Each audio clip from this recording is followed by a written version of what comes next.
Good morning. Right, you're on extreme close-up today, I'm afraid. Right, a couple of my subscribers have expressed an interest in the slow stitching.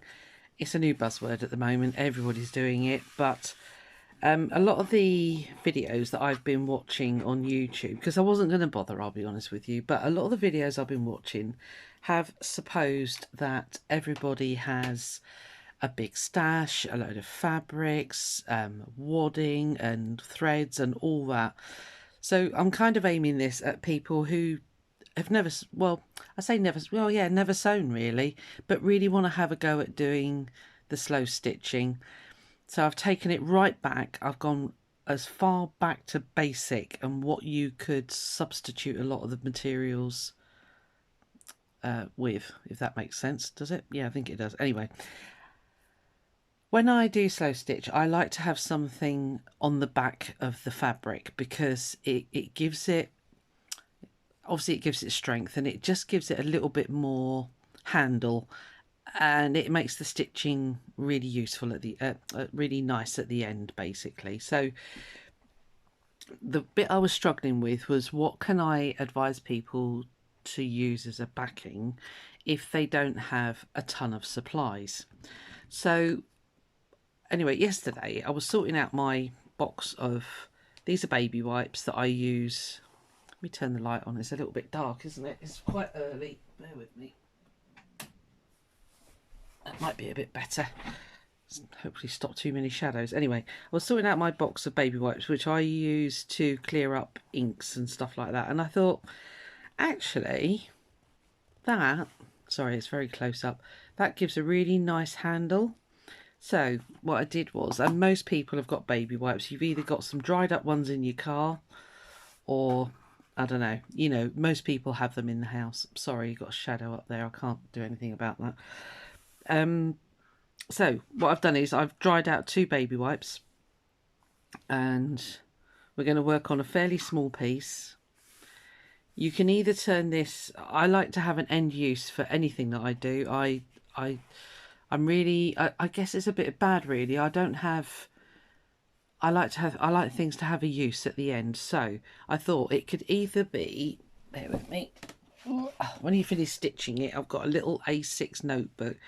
It wouldn't be quite big enough, but you know, you could stick it on, it wouldn't wrap around, but you could actually stick that to the front of a little A6 notebook. Or if you're going to get into stitching, why not, let's turn it into a needle keeper book type thing. Okay, as I say, I do like to have an end use. So we've got our 2 baby wipes, and they're going to give it a nice feel, a nice handle. So most people have those. Now the other thing was fabric. I thought, well, if you've never done any sewing, you haven't got stash, again, I've got an old pillowcase here. I'm really sorry about that shadow, it's driving me nuts. I can't do anything about it, it's the camera. I've got this old pillowcase here. I've used it for ironing on, and it, you know, it's got all these horrible marks on it, and then I think there's an ink stain on here somewhere. So basically, I'm not precious about losing this, that's fine. An old pillowcase, an old tea towel, a blouse. Oh, I don't know where it's gone. I did have one here. I had a blouse, a sheer blouse that was just falling apart basically. So, you know, but it's not going to go in the charity box, because if there's anything damaged in you put into a charity shop, they bin it. I'm telling you that now. Well, most of them anyway. So yes, this has got stains on it and stuff. So old pillowcase, tea towel, shirt, something you were going to put in the bin. You know, most of us have got something, even an old cloth that you use for wiping your kitchen sides, anything that's fabric basically. So the other issue I thought people would have is that you're not going to have a stack of threads, or maybe not even a needle. I mean, as I say, I've taken it right back to basic. If you've got nothing, every Christmas I win the cracker that's got one of these in, guaranteed. So I've got about, well, I don't know, quite a few of these anyway. But ideal, you know, you've got a nice range of colours. There's going to be more than enough thread on here. So if we do, you know, stripes in all the different colours, more than enough. And also in this one, there's 2 little buttons, so we could use those as decoration, and a needle. Okay, so you've got everything in here that you need to start a bit of slow stitching. You've probably got one of these in your handbag. If not, sort out the junk drawer, because I can almost guarantee there's one in there. Right, so let's open this. No, it's not going to be good quality. No, we don't care, because we are just trying this with very little expense. I'll leave the buttons in there for now. So, I don't know if this needle, no, it's fairly sharp actually. So, okay, so we've got our needle and we've got our thread. Okay, lovely. So let's cut a piece of our, try and keep this in screen. I've gone really close up so that you can see everything. So I'm just going to, with my pillowcase, just cut a piece to roughly the same size as my baby wipes. So it's as easy as, if you don't have super sharp scissors, just snip at the end here, pull it and tear it. Okay, it'll do it for you. I thought I'd lost my scissors for a minute, but they're there. So I'll just quickly show you that. So you can make a cut. If you haven't got any, well, if you haven't got any scissors, you might be a bit stuck actually, but most households have a pair of scissors. Okay, so I'm just going to tear that way. Let's get you in screen. Chop there. Okay, I've got my baby wipes there. So use those as your guide for cutting. Right, we don't need the pillowcase anymore. Let's just get the strings off. It's the story of my life. Strings everywhere. So I'm just shredding those off. Just get them out of the way, otherwise they do get on your nerves a bit. They get all caught up in your stitching and that. So if you've got a patterned pillowcase, don't worry if it's plain, that's fine, because we're going to add pattern with the stitching, okay? So just do that. Choose where you want your design to lay. I like it about there. So we need to put the baby wipes down and pop that on there. Okay, don't know if you can just see, there's the edge of my baby wipe under there. I've got quite a bit of excess on the end here, so I'm just going to chop that off. Don't need it, because we're just going to work on this little bit. Right, strings off, go away. As I say, this is as basic as I can get it. You know, if you've got needle and thread, great. If you've got some little scraps of fabric, brilliant. But this is aimed at everyone who just wants to have a go, who has nothing. Okay, right. So when we're doing this slow stitching, it can mean anything. We're just going to do oh God, what is it called? Slip stitch. We're just going to go in, out, in, out, in, out, in, out to the end. Pull the thread through, and you'll see the lines on the fabric. And then from there, you can choose to go down that way. Okay, you can choose to outline, on this one in particular, I can choose to outline the flower. This is where your design comes in. You do what you want to do. It depends on obviously what your background fabric is. So where should we start? Let's start with black. Now I've got no idea how these things come off. Ah, right, okay, so they're all wound into that top corner, all the starts of your threads. Right. By all means, if you've got some sewing cottons, use those. You don't need one of these. I just, as I say, want to take it right back. So I'm just going to take off, I usually measure from my arm to my nose, excuse me, for a length.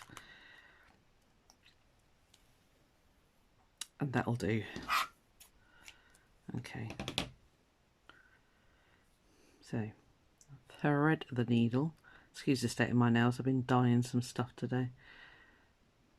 Well, yesterday actually, because it's early in the morning. But okay, so thread your needle. You just need to make a small knot on the back. Now the easiest way, you can tie a knot in the usual manner, but I'm just going to try and get this in screen. So hold your thread in this hand. between thumb and forefinger.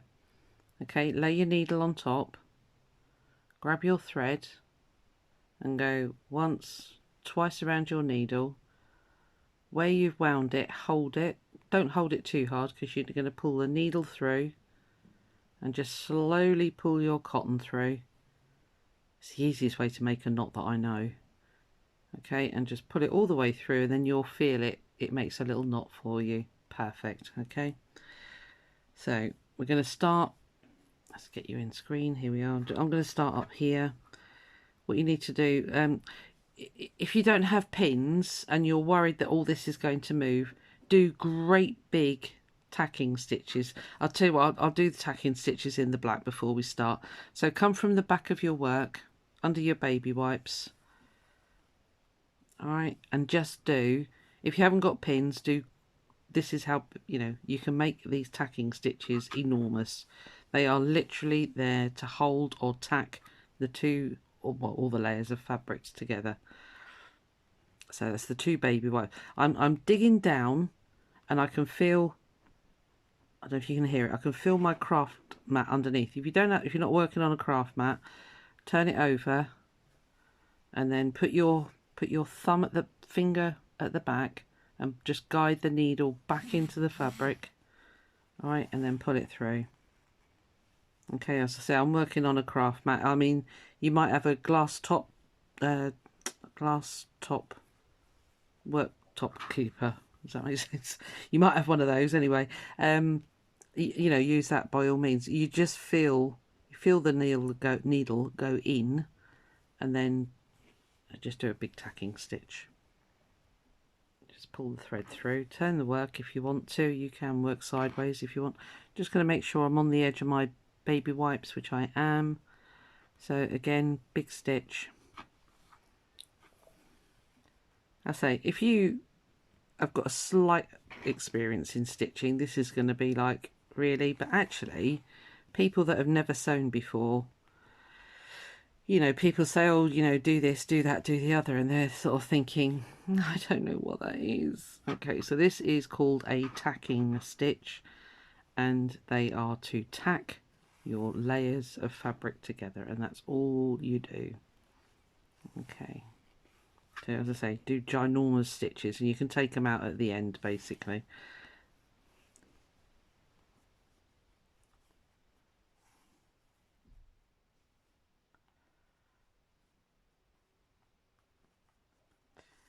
Right, last bit. Just make sure everything's nice and smooth.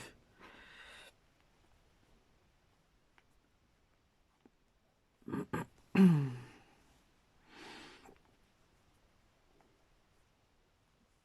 got hiccups, I do apologise. There's one time to get hiccups, please. Okay, so do that one, and then just take your thread to the back so it's out of the way. I'm actually going to chop that off because I don't want that getting caught up in my other stitching. All right, so just leave those two there. Okay, so our fabric is nice and tacked down now. Okay, huge stitches, which is exactly what you need to do. Right, we have to get a new bit of thread now. So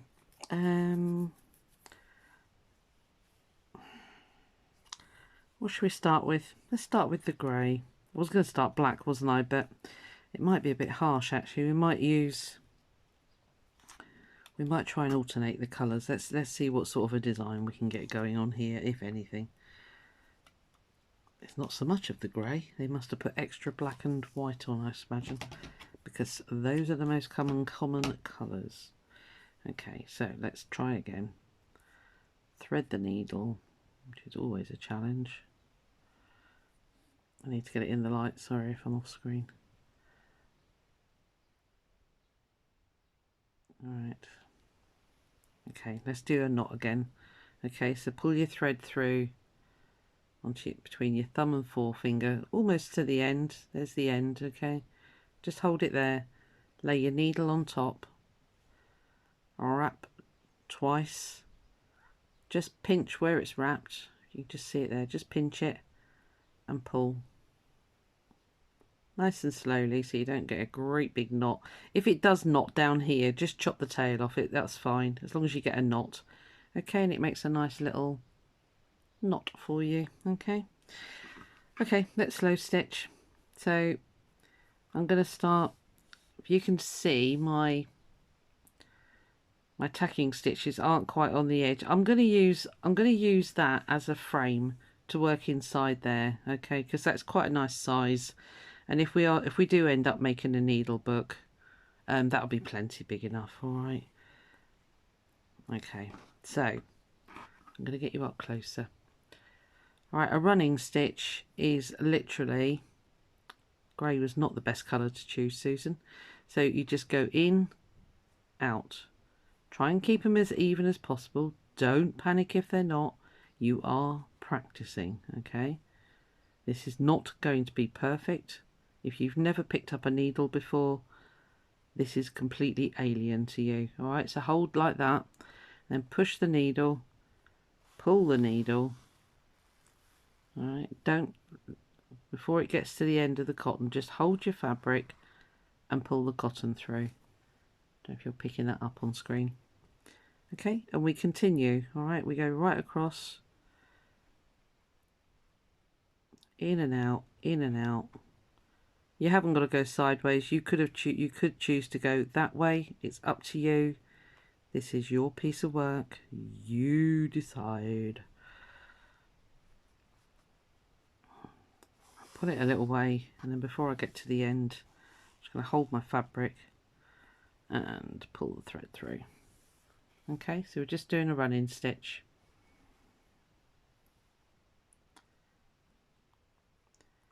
The longer your needle, the easier this is, because you can really stack it up. I'm going to really stack it up on this one. Okay, stack it up, I mean, you know, use the whole length of the needle to hold the fabric in this, what would you say, pleated state, as long as I can, and get right across. Don't worry if you're not going straight, it's fine. You can just pretend it's all part of the design.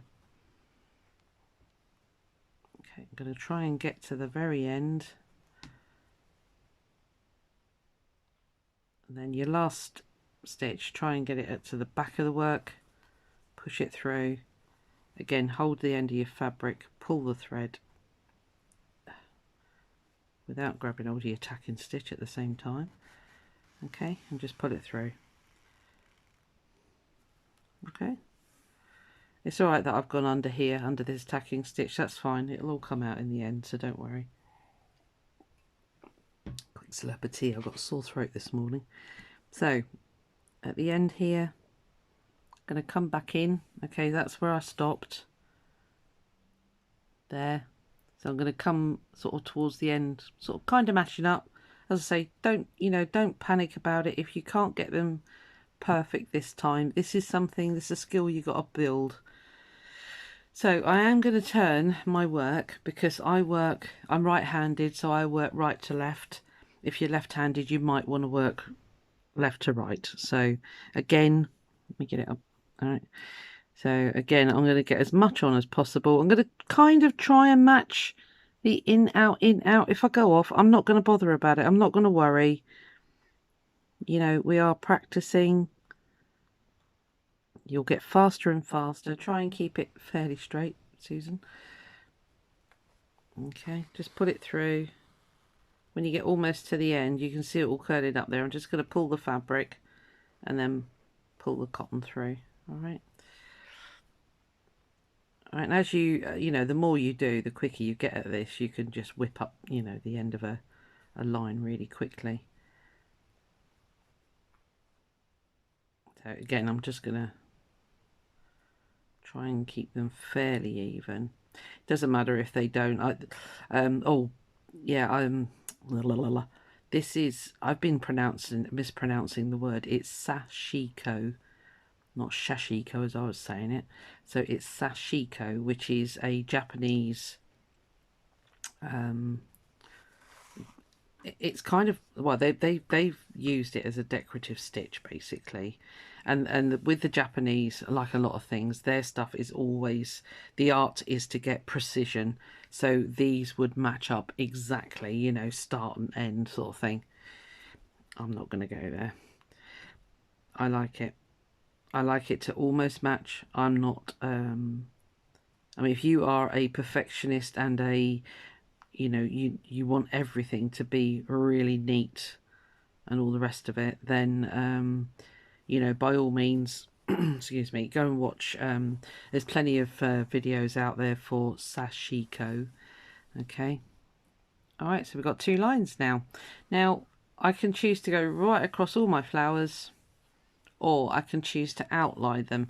So what I'm going to do is slip my needle off this grey thread here. Just going to leave the grey thread there, because I might choose to come back and do some more. So I'm going to leave that there, so that can sit at the back there out of the way.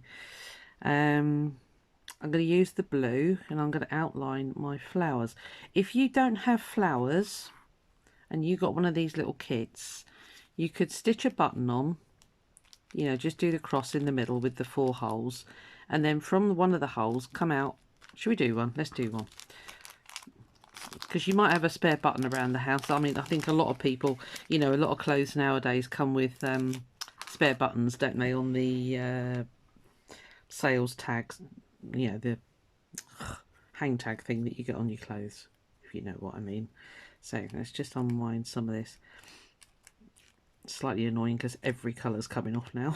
I shouldn't have undone them all, I suppose. Let's just put you back in there. Stop you coming off, hopefully. Right, blue. Where are you, blue? I don't know how much I need, so if I just take one more bit, just chop the blue. Okay. Righty-hoo. So I've put, let me just make sure I'm in screen. I've put the button in the middle of my flower. Alright, if you don't have a flower print, that's fine. Just stick it anywhere. Just threading my needle. So again, let's tie another knot on the end. So rest the needle on your forefinger. Wrap, wrap, pinch, pull. Nice and slowly. Okay, and you end up your little knot. If you don't have a pre-printed bit of fabric, just put it in the middle of, you know, blank space and do exactly the same as I'm about to do here. So I need to pick the fabric up for this because I need to get underneath. Try and make sure your holes are up and down, up and down. Well, it doesn't matter, I suppose, really. That is one of my little things that I like. I like my square to face the orientation of the stitching, if that makes any sense.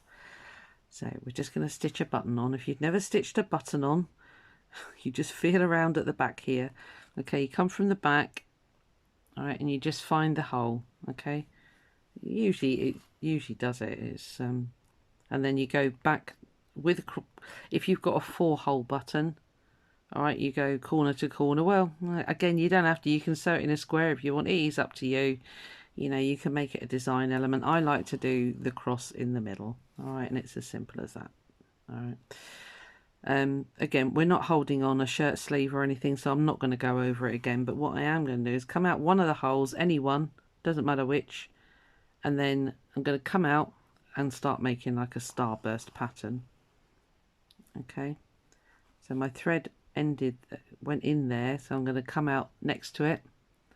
All right, and that saves you having tons of thread on the back. You could have gone back down, but this saves tons of thread on the back, and then down back into the hole in the button like that. Okay, and because we've gone down in the hole, I'm going to come back out of the hole. It's just so you don't get masses of threads on the back, basically.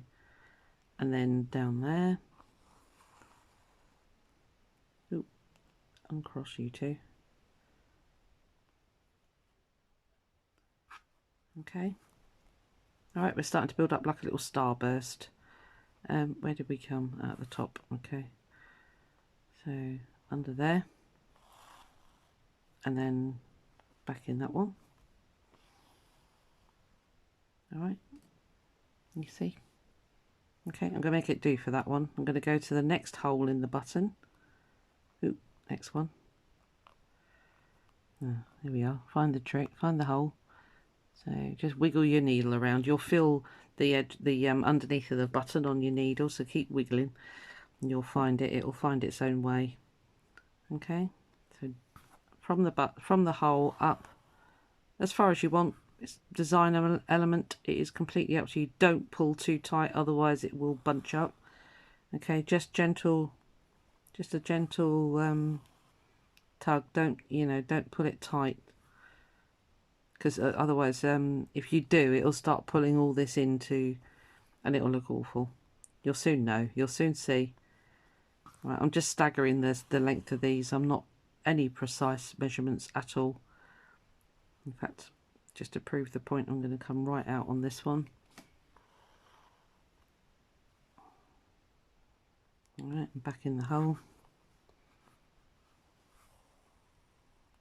Okay, I've decided that's enough for that hole. I'm doing about 4 in each one, so I'm just going to feel around the back here. So stabbing my needle from the back to the front. Where are you? Am I anywhere near it? Ah. Oh, wrong hole. Next one. That one, thank you. Okay, so just carry on. Now you can do a little bit of a cheat here. So once you've gone in the hole, you can come here, just do that. I don't know if I'm getting the shadow here. Right, just come across and down.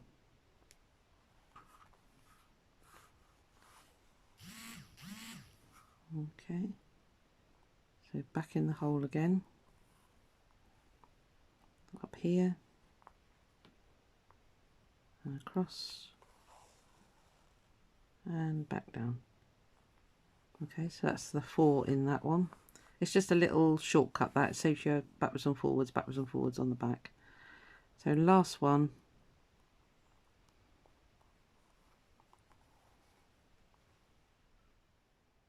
Right, so just take a little stitch.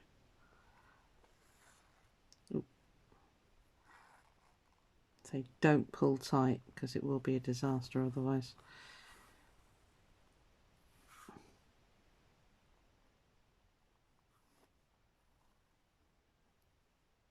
Same again. I'm going to come out a little bit more on this one.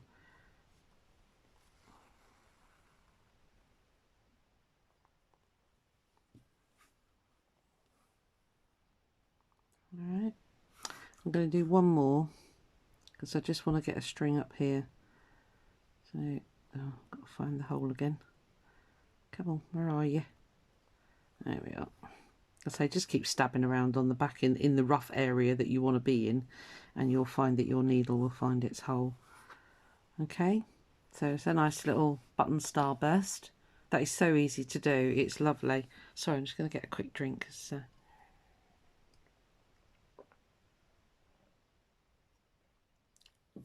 Right, okay. Alright, so nice. Now, as I say, if you haven't got a printed pillowcase like I have, that will look really effective on, you know, just obviously on plain. What you could do is go back in with another colour and do exactly the same again and start building out a big flower, basically.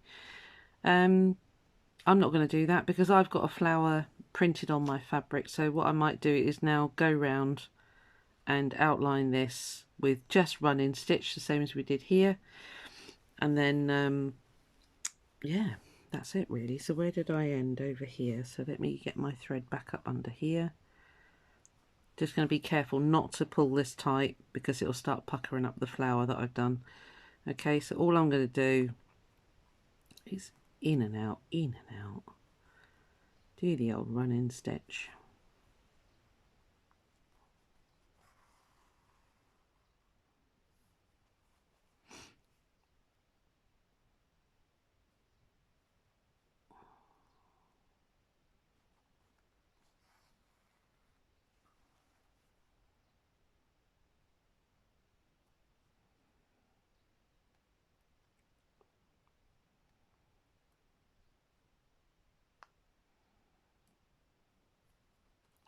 Just following the outline.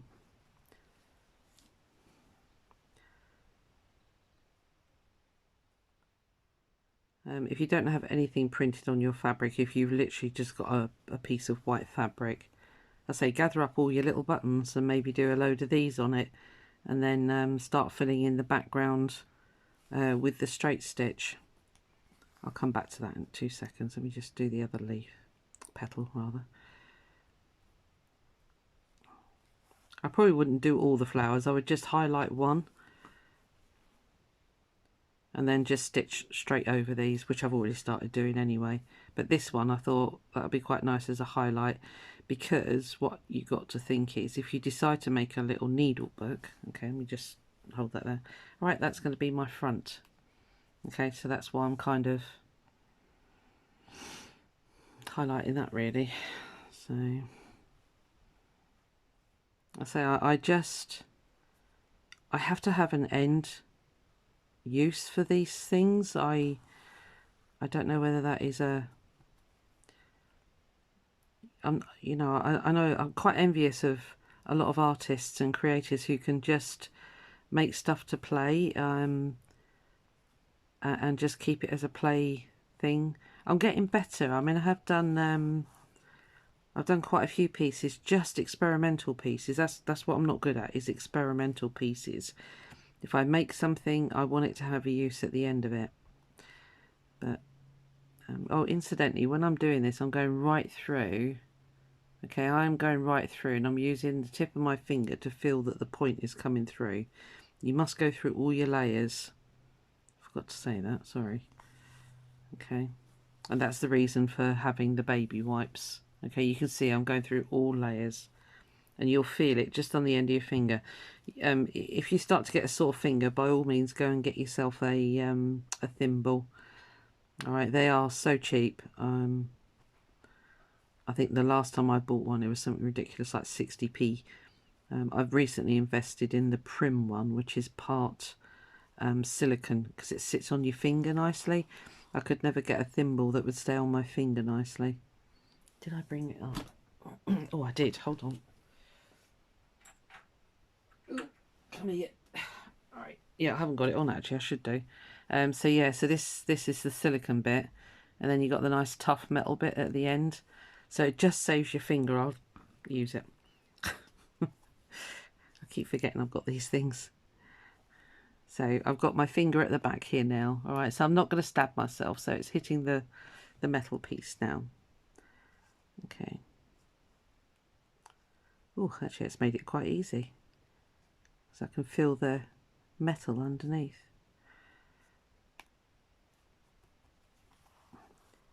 If your hands do get sore, you might want to. You can get quite crampy here, so just relax. Just relax your hand. Relax your. Yeah, you don't grip it like that. Just relax, chill. This is your chill zone here. Okay.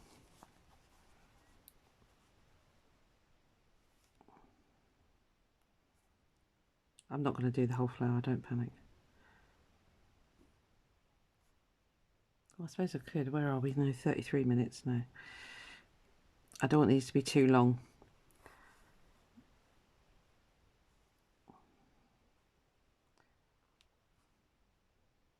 Well, you tell me what you want. Do you want me to sit and stitch the whole thing with you? It'll probably take an hour or so, but I don't mind.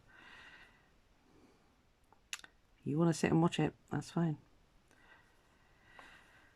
So, as I say, this is the most basic I could get it. I just suppose that you had nothing, and I mean literally nothing, and you might never have picked up a needle before in your life. They are not scary objects. Have a go. This is very meditative. All right, you can do your shopping list while you've switched your brain off if you want to. Okay, make sure you're not pulling too tight. You don't want it to all pucker up. I mean, it'll pucker slightly, but that's because you're stitching, but it shouldn't be pulled. You don't want it all pulled in. Ow, that was my finger. Oh, now I've unthreaded my needle. Right, well, let's stop there for a second because, okay, so what you need to achieve, as I say, if you want to do the button starburst, that is so easy. Honestly, you saw how easy it is.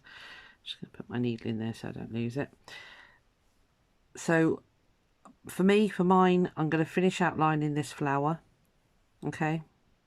I'm not going to worry about that one. That's fine. That can just be, I'm just going to keep stitching across. I might do down to here, going in between these petals, of course, and then start stitching that way. And that can look really nice, really effective. All right. So I'm going to leave you to get your bits together. You know, see if you can find one of these. Christmas cracker job, you know. A couple of baby wipes on the back. It just stabilizes. If you were doing this straight onto the cotton, every chance that you're going to pull it and it'll look quite raggedy. It won't look good. So if you can find something to back it with, if you've got a bit of old blanket or even a really thin piece of old duvet or something. Well, it might be a bit thick actually, but yeah, just something to back it with. I thought the easiest option was a couple of dried out baby wipes. All right, I've got a car full in my car if you want them. I've got some in my I've got a packet full in my car. I'll get the words out in a minute. If you want any. No, I'm joking. Yeah, and just layer it all up. Do the tacking stitches if you don't have pins. It's probably easier to do tacking stitches anyway, because pins can be a bit of a pain. The thread keeps getting caught around, so tack it down. If you've got a patterned piece, great. You know, outline whatever you want to do, like I'm doing here.